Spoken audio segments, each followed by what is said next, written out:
It's time for that talk. You know the one.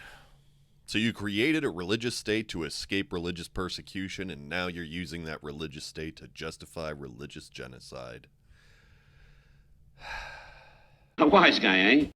Salutations, fellow nerds. I'm Rick Y, and today is September 3rd, 2025, and I get it. It happens to us all. You grow up in a religion or a community that swears it has the moral high ground. It swears that it's about goodness and righteousness, and then one day you look around and you see the same exact people excusing some of the most brutal atrocities imaginable, just because now their team is the one holding the stick. Now, some folks will tell you that this is all about nation states, about sovereignty and stuff, about legitimate interests. You sure about that? You sure about that? That's why? But if you've ever felt like this is tremendously complicated and you know it goes way back, but you're really not up to speed on the details, congratulations, because that's what I'm here for. Because today, we're going back. Like way back. Whoa, holy crap, not that far. Perfect, right there. Okay, so let's start with the basics. There are three primary Abrahamic religions. You have Judaism, Christianity, and Islam. They have got very different philosophies, but they all worship the same God. Judaism is the oldest and sees Jerusalem as the ancient capital, the place of the first and second temples, the center of God's covenant with Israel. Jews don't see Jesus as a prophet or as divine, though most acknowledge he existed historically. Christianity grew out of Judaism, and for Christians, Jesus is the Son of God, the Messiah, and Jerusalem is central because it's where he was crucified and resurrected as per their Bible. Some Christians even tie it to end times prophecy. Islam came later, in the 7th century, and Muslims believe Jesus, whom they refer to as Isa, was a prophet and the Messiah, but not divine, with Muhammad as the final prophet. According to the Quran, the Archangel Gabriel revealed God's message to Muhammad. Yeah, Gabriel makes a cameo in this story too. Lots of crossover characters in the Abrahamic cinematic universe. For Muslims, Jerusalem is sacred because of the Al-Aqsa Mosque, where Muhammad is believed to have ascended to heaven during the Isra and Miraj. It's Islam's third holiest site, just after Mecca and Medina. That's why Jerusalem is more than just politics. It's actually sacred ground to a lot of people, and it's tangled up in three overlapping stories. Now, let's go back in time and jump into a day in the life of a Jewish man in the medieval Spanish period, because this goes back farther than most people realize. This is Samuel ben Levi in Toledo in the year 1390. He's a moneylender's apprentice, but not by choice, but because Jews were barred from most trades and only grudgingly allowed in finance. In the morning, he wraps his prayer shawl, whispers the morning blessings, and steps out into the world that requires him to wear a yellow badge stitched to his tunic so everyone knows he's a Jew.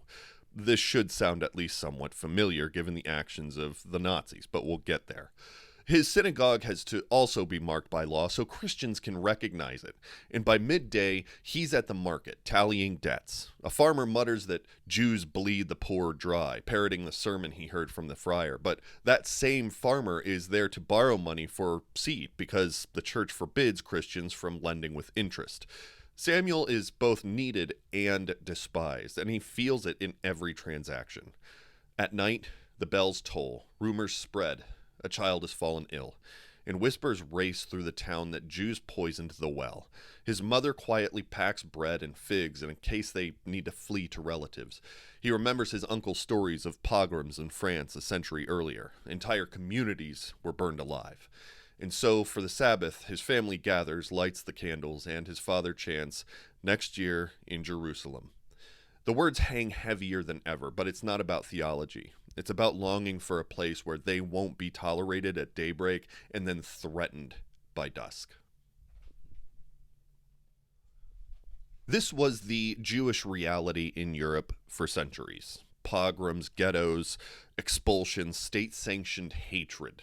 Out of that long shadow, modern Zionism was born, and by the 1890s, a French Jewish officer named Alfred Dreyfus was accused of treason, convicted on completely forged evidence, and humiliated in public while crowds screamed, "Death to the Jews." He was innocent, but it didn't matter.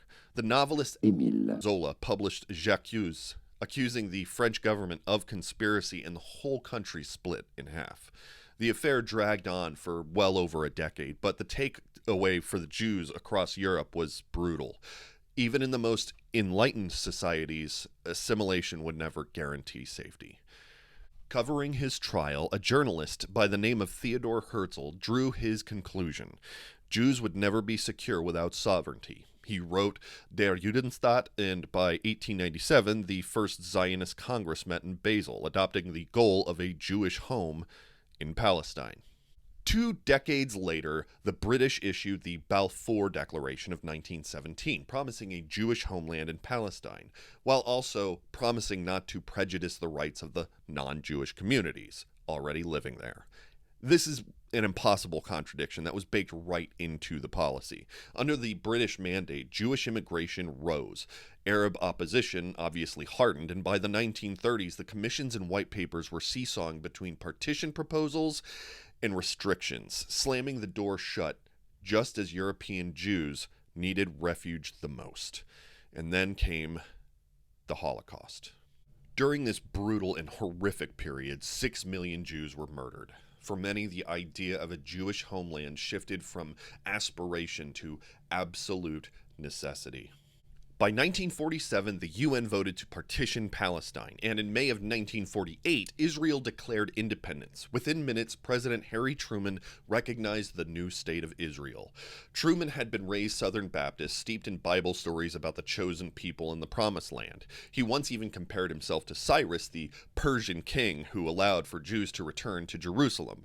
His advisors even warned that recognition would destabilize relations with all of the Arab states, but he waved them off. People say he did it out of humanitarian concern, but it's funny how that concern was missing when the U.S. kept strict quotas that blocked Jewish refugees from entering even after the Holocaust. The Displaced Persons Act of 1948 let some in, yes, but with restrictions that specifically discriminated against Jews. So Truman's humanitarianism was enough to send Jews to Palestine, but not enough to open America's doors. Convenient, isn't it? Especially when devout Christians already believe that the Israelites had to hold Jerusalem down until the return of Jesus. A Baptist president with a refugee crisis makes a decision that satisfies both politics and the Bible. That's a self-fulfilling prophecy if I ever saw one. But what about the Palestinians who already lived there? It was called the Nakba. Around 700,000 people expelled or fleeing, villages were destroyed, families were scattered. Even mainstream Israeli historians like Benny Morris, who defends some Zionist choices, admits the scale of the dispossession. Whether by battlefield expulsions, massacres, or fear, the outcome was the same. Catastrophe for one people, independence for another. Now, fast forward to 1967. Israel occupies the West Bank, Gaza, and East Jerusalem. Palestinians live under military law while settlers expand under civil law. Over time, this creates what human rights groups now explicitly call apartheid. Not as a metaphor, but in a legal sense. One regime, 2 sets of rules, divided by ethnicity. And then Gaza. In 2006, Hamas wins elections. Not the result US or Israel wanted, so by 2007 they tightened their blockades. Years earlier, an Israeli advisor literally said the plan was to put the Palestinians on a diet, but not to make them die of hunger. Later court disclosures proved they'd calculated minimum calorie requirements and adjusted imports according to that. Think about that. Starvation policy by spreadsheet. And eventually, in October 2023, after Hamas's attack, Defense Minister Yoav Gallant declares a complete siege. No electricity, no food, no fuel. We are fighting human animals, he said. Some argue this was a response to October 7th, but famine didn't begin that day. It was the culmination of years of deliberate restriction. By 2025, famine in Gaza was confirmed by independent analysts, and this isn't an accident. It's a policy outcome. And by the letter of international law, it's genocide. The Genocide Convention of 1948 defines it as killing, causing serious harm, inflicting conditions of life calculated to destroy, preventing births, or transferring children, committed with intent to destroy a group in whole or part. every single box is checked in Gaza and the West Bank. Tens of thousands killed in bombing campaigns, starvation as policy, hospitals, schools, and first responders systematically targeted. Entire families have been wiped from the civil registry. Infrastructure has been razed. That's genocide. Pretending otherwise is gaslighting. And here's the tragedy of Zionism. Tying Jewish safety so tightly to the state of Israel means that criticizing Israeli government policy gets framed as anti-Semitism. It shields power by confusing religion with governance. And the bitter irony is this: a movement born out of genocide is now committing one. Politicians funded by AIPAC avoid that word. But aid workers, jurists, judges, scholars, people not on that payroll, they see it plainly. Denial doesn't heal wounds. It just deepens them. And I don't come at this with any religious loyalty. I'm secular, a humanist, which means I'll respect your magic story if you respect someone else's magic story. But from here, what I see is two faiths that don't really trust each other teaming up against a third that they just both dislike to push a prophecy a little closer to reality. And I'll be honest, it pisses me off. But here's the point: you don't have to pick a side. You can just root for the people who need it the most. And right now, that's the people who are suffering under genocidal conditions. So, if you've learned anything or just appreciate the delivery and substance, make sure to consider hitting that like and subscribe button. Trump is in the Epstein files. Absolutely free Luigi. And y'all come back now. Be here.